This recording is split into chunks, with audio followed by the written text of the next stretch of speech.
So hello guys, good morning সবাইকে। সবাই কেমন আছো? আশা করি সবাই খুব ভালো আছো। নতুন একটা ব্লগে সবাইকে স্বাগত জানাচ্ছি। তো আগে আমরা পোল করেছিলাম, তো সবাই বলেছে, ম্যাক্সিমাম লোকই বলেছো যে নৈহাটি, ব্যান্ডেল এগুলো কভার করতে। তো ফার্স্টে আমি যাচ্ছি ওখানেই আজকে সকালে। এখন বাজে হলো প্রায় 8টার দিকে আসতে যাই, তো আমরা বেরোবো এক্ষুনি, আমি আর মা যাচ্ছি। তো চলো ব্যান্ডেলের যা যা ঘোরা জায়গা আছে, আমরা আপাতত আজকের জন্য 4টে জায়গা ঠিক করেছি, তোমরা এই ভিডিও দেখতে পাবে সব। আর যেটা বলছিলাম যে তোমরা যদি ব্যান্ডেল বা নৈহাটি ট্যুর করতে চাও, তোমরা যদি শিয়ালদা থেকে করো তো নৈহাটি নামবে, আর যদি হাওড়া টাওয়ার থেকে থাকো তাহলে তোমরা ব্যান্ডেল নামতে পারো। নেমে এবার তোমরা টোটো অটো সব তোমার ইনফরমেশন বলে দেবো আমি। চলো লেটস গো।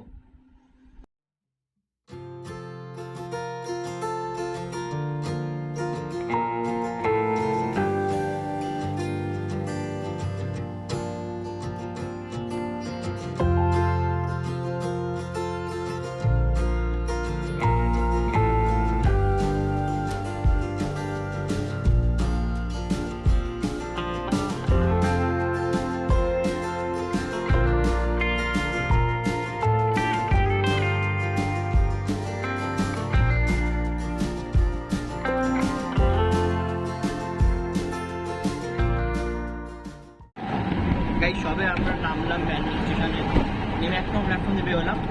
বেরিয়ে আমরা এখন আবার অটো বুক করে নিয়েছিলাম। তো ফার্স্টে আমাদের লোকেশন হচ্ছে ইমামবাড়া। তো চলো তোমাদের গিয়ে সব দেখাবো, সব ডিটেলসও দেবো, আর কীভাবে তোমরা আসতে পারো সেটা বলতে আমি লাস্টে বলবো।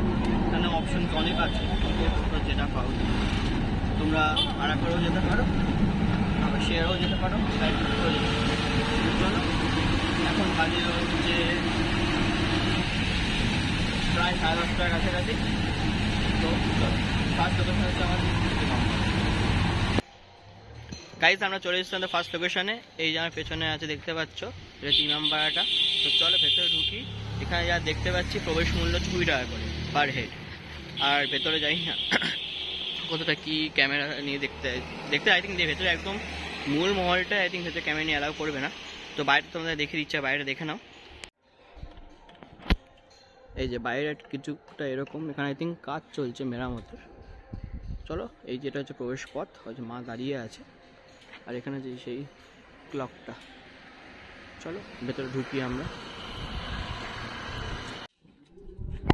এই যে বন্ধুরা টিকিট কেটে নিলাম, দেখো 20 টাকা করে টিকিট। আর একদম ঢুকে প্রবেশটা হচ্ছে ঠিক এরকম।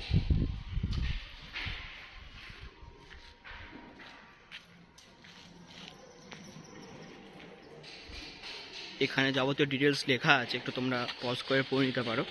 এই যে জুম করে একবার দেখিয়ে দিচ্ছি।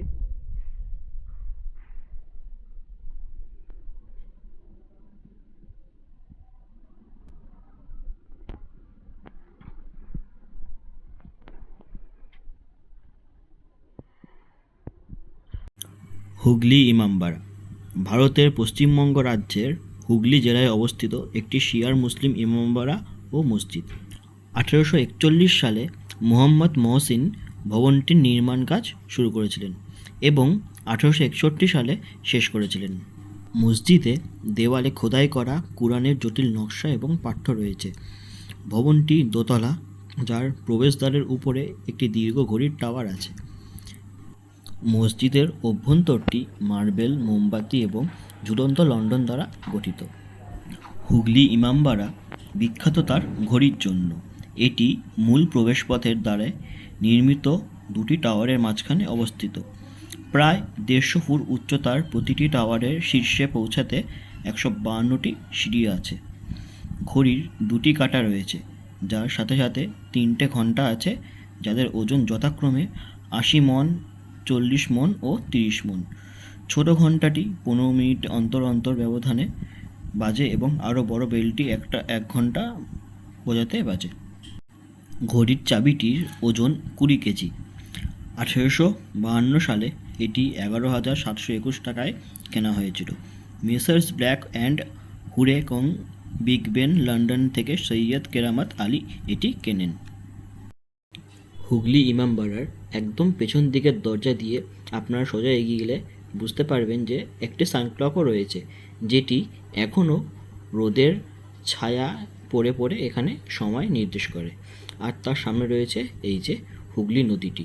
আপনারা চাইলে এখান থেকে একটা নৌকা ভাড়া করেও যেতে পারেন কিন্তু ব্যান্ডেল চার্চে।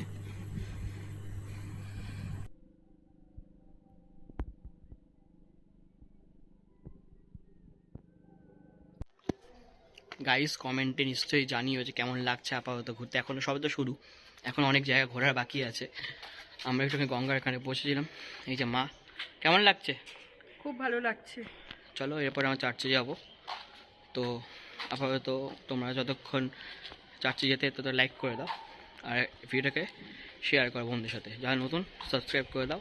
চলো আর হেল্প করো আমাকে।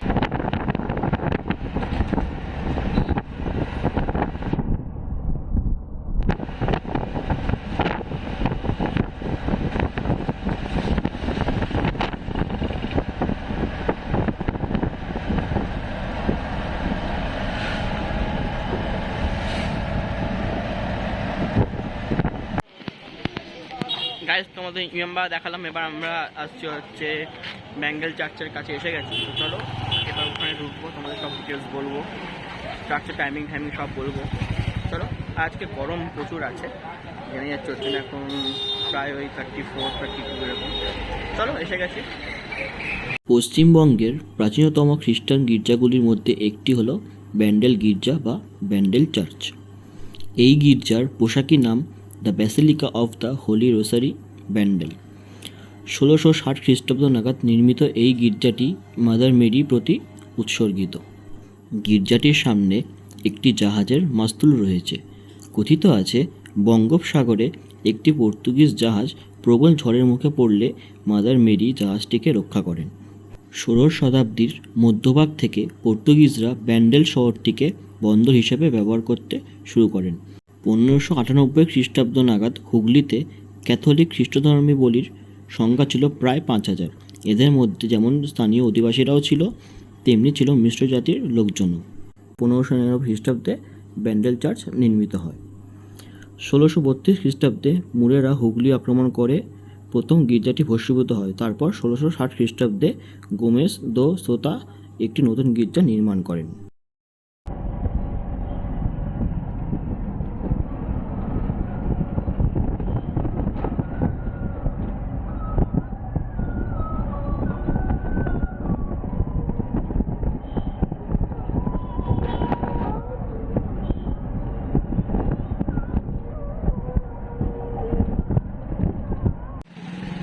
আমরা চলে এসেছি আমার 3 নম্বর লোকেশন, যেটা হচ্ছে হংসেশ্বরী মন্দির। তো সামনে মন্দিরটা আছে, চলো যাওয়া যাক। তো বাকি ডিটেলস তোমার ওখানে গিয়েই বলবো। এখানে ভোগ খাওয়ারও একটা আয়োজন করা আছে, যত শুনেছি 1টা থেকে ভোগ দেওয়া হয়। এখন বাজে প্রায় 12টা। চলো ভেতরে যাওয়া যাক, তারপর সব ডিটেলস তোমাকে এই ভিডিওতেই দেবো আমি। এই যেখান থেকে দেখা যাচ্ছে চূড়াটা, সামনেই প্রবেশ পথ। আজকে একটু ভিড় আছে, আজকে দেখতে পাচ্ছি।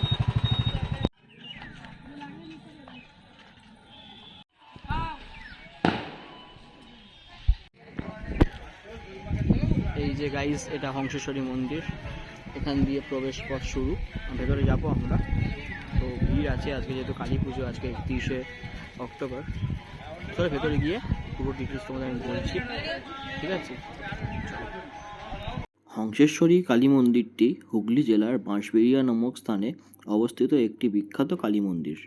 রাজা নৃসিংহদেব 1799 খ্রিস্টাব্দে হংসেশ্বরী কালী মন্দিরের নির্মাণ শুরু করেন এবং তার মৃত্যুর পর 1814 খ্রিস্টাব্দে তার বিধবা পত্নী রানী শঙ্করী মন্দির নির্মাণ সম্পন্ন করেন। এই মন্দিরে 13টি রত্ন ও মিনার, প্রতিটি প্রস্ফুটিত পদ্মের ন্যায় নির্মিত। মন্দিরে গর্ভগৃহের উচ্চতা 70 ফুট। গোলাকার বেদির ওপর পাথরে নির্মিত শায়িত শিবমূর্তির নাভি থেকে উদ্গত প্রস্ফুটিত পদ্মের ওপর দেবী হংসেশ্বরী মূর্তি নির্মিত। দেবী মূর্তি নীলবর্ণা, ত্রিনয়নী, চতুর্ভুজা, খড়গধারিণী ও নরমুণ্ডধারিণী। এই মন্দিরের পাশেই টেরাকোটা নির্মিত অনন্ত বাসুদেব মন্দির অবস্থিত। দুটি মন্দিরই ভারতের পুরাতত্ত্ব বিভাগ দ্বারা সংরক্ষিত।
গাইস এখন বাজে প্রায় 1টা। আমরা এলাম লাহিড়ী বাবার আশ্রমের কাছে, অনেকটাই ডিস্টেন্স এই পার ওপার। তো সময় নিয়ে এসে একটুখানি বলবো আমি, কারণ আমরা হংসেশ্বরী মন্দির দেখার পর প্রায় আধ ঘন্টা লাগলো এখানে আসতে। তো চলো ভেতরে ঢুকি, তোমরা ডিটেলসটা তোমাকে জানাচ্ছি। গাইস আনফর্চুনেট টাইমিংটা জানতাম না আমরা, তো এখন বন্ধ আছে, এখানে টাইমিংটা লেখা আছে, তোমাকে দেখাচ্ছি আমি। এই যেটা লাহিড়ী বাবার আশ্রম, এটা গেট, আর এখানে টাইমিংটা লেখা আছে 12টা অবধি খোলা, তারপর আবার 4টার সময় খুলে বিকেলে।